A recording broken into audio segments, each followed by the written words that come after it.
birthday sa lahat! Maraming salamat sa pagpunta ulit dito sa aming channel.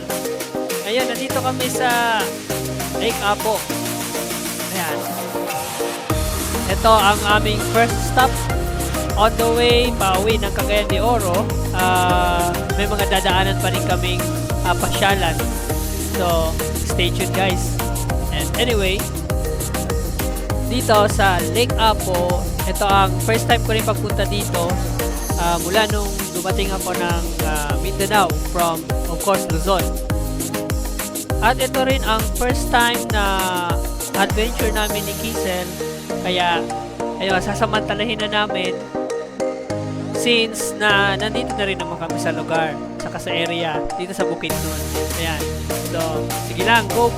Magpipicture kami para may mga memories. At the same time, ayan, may post din.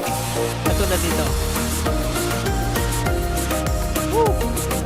Sarap ng hangin dito, guys. Mild lang, subtle lang. Hindi kainitan. Tapos yung view niya, ganda. So, enjoy muna kami. Until next time, mag-picture taking!